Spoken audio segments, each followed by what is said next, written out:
to Hot Steaks and Hotter Takes with Robert Gresham. Today's guest is Jennifae Cleveland. She is a hilarious comic here in Portland. Hey, let's get right to it. Jennifae, thanks for coming in. Yeah. You excited for the hot steak? Yes. Oh, right on. Well, here's some preheated questions. Are you from Portland, or did you move here? I moved here, but I am from the Northwest. My family's located in Tacoma, Washington, and before I moved here, I lived in Medford, Oregon for 6 years. What inspired you to start stand-up comedy?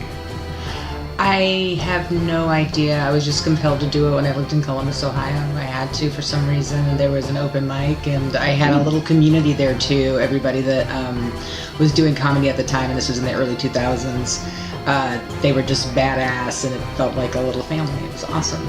So have you been doing comedy since the early 2000s? Off and on, yeah. Oh, wow. That's impressive. So what do you hate so far the most about living in Portland?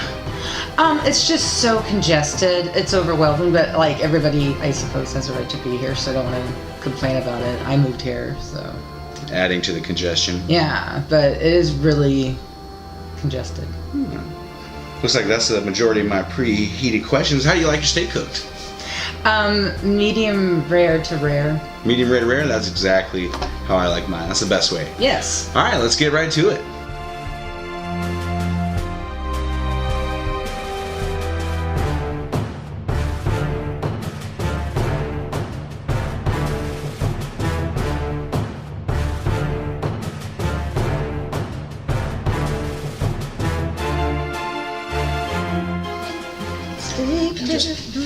Just 8 pieces for the question.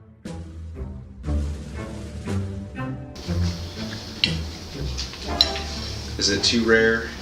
Not at all. Okay. So we're gonna finish with that first bite. I'll get you to answer this question for us. How would you describe your comedy style using 3 movie titles? Welcome to Me.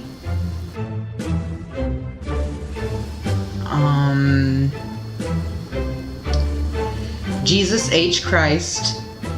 And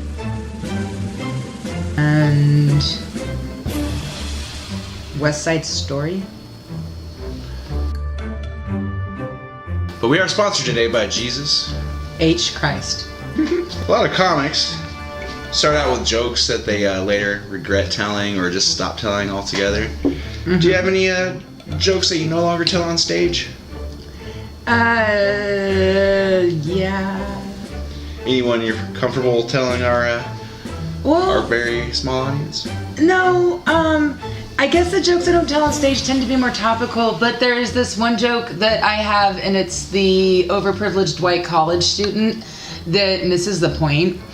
And she goes, okay, so I like to buy rap albums, and sometimes they have the N-word in it, and if I sing along, I look like I'm a racist, and it's fucked up, but then I paid for the album, so it makes me wish I were black, so I didn't have to worry about racial issues anymore.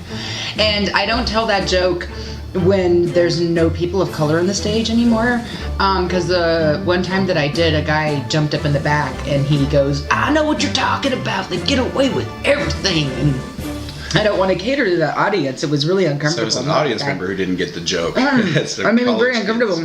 Would you rather strangle pit bull puppies for work, or have the power to cure one child of cancer each day by molesting them? I'm gonna have to say the latter. Because if I had the power to do it, it doesn't mean I have to. And I can chalk it all up to, the universe has a plan. I'm just gonna sit back here and not molest kids and let them die. Just let them die cancer. It's a fate worse than death, isn't it? Molestation. Not have someone. Can I talk to the kid? Can I explain what's going on and let them decide? How you molest kids is up to you. Would it count as molestation if they were an active participant, willing? I wonder about that, because I'm like, it will cure your cancer. I'm like, they always say that. They always say that? Wait a minute. How many of these kids have already been molested by people who said they could cure their cancer? Where the fuck do you find these kids? I don't know. Let's talk to them. But let's talk to them on our next show. No. Yes. Give him some steak. Yeah. How do you feel that the current GOP administration is performing there? Is the steak hot enough? Yeah, it's pretty hot. Ooh, excellent. Not too hot to where it's poison, right? No, it's not poison. I'm not gonna vomit. Everyone's worried about people vomiting. I'm not gonna do it. Just want you guys to know that. Okay. Well, if you have to vomit, there's a door right outside. It pushes open. We do have cameras out there though to catch it.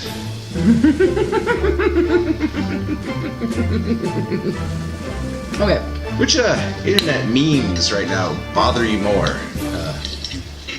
Oregonians can't pump their own gas? Tide Pods, or the ones people claim someone stole from them?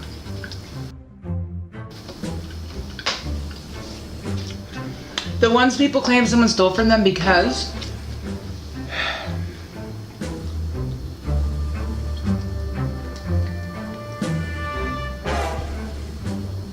nobody cares about any of the memes. By the way, I have a theory that nobody cares about any of the memes because but also everyone has thoughts, and we're products of our surroundings, and since we have the internet out there, we are in the same surroundings.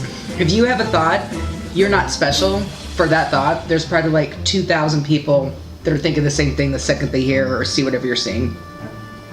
So stop complaining and saying that was your idea, because no one cares. I think that's the right answer for that one. I mean, isn't the whole point of memes to like share an idea, so who gets to claim credit? It's like a shared experience with this image. I don't know how Richard Dawkins put it, but he's much smarter than me. Is he alive? I don't know. We can't ask him, right? So, Bob Ross is dead. You would have known the answer to that one. Bob Ross is dead. From the following list: Aziz Ansari, Louis C.K., and Bill Cosby, who has the best 1 hour special? I really like all their comedies, and that's not to say what they did was okay. But we're not endorsing any of that stuff. They are all Jokes. on the scum list, ladies and gentlemen. But yeah, Louis C.K. definitely broke my heart the most because he was the funniest to me of all three of those. You have 12 hours to participate in the purge. How do you do it? I can do anything I want. Oh yeah, it's the purge. I think you can't attack level 5 government employees though. They are always immune to the purge. Doesn't that mean that's like the only thing I'd want to do then? I would find a group of people that are with me, and we would attack only level 5 employees. No. And we would do some fucked up shit too. We would do things like go into their house and stitch their socks in a way that no matter how they put them on, it's always at that seams in the weird spot in their shoes, so they continually walk, it just hurts their fucking feet. It just makes them feel really uncomfortable, so they have to take their shoe off and readjust the sock, but they're stitched in a way that no matter how you adjust it, your feet are fucked. And we would hire people throughout the rest of the year to have really tiny cars and park in grocery spots and in their work parking lot. So they drive all the way up thinking that they have a spot to park in, but realize when they get there that they don't. And have the catchiest song that they hate play all the time where they are hanging out. I'd fuck with them hard. That sounds like a terrifying purge night. This is a piece of felt right here. Oh well, you know, free food, right? Oh. I'm not doing it. Sorry about that. You don't not eat the gonna eat fat. that. It's not hot fat with Robert Gresham. I do like that, but not like that girlfriend's weird job. chunk. Mm-hmm. Okay. Oh well, hey, thanks for coming in. I hope the steak wasn't too hot and you had a good time. That was good, thank you. Do you have any upcoming events, shows you want to plug? Oh my god, so you guys should be my friend on Facebook and I'll tell you all about it. Jennifae Cleveland at Facebook, and that's it because I don't do Twitter. And if you look up Jennifae Cleveland on YouTube, I have jokes there and I'm pretty funny. All right, excellent. Thanks for coming in. Oh yeah, thank you guys. Awesome. It's so good to have you.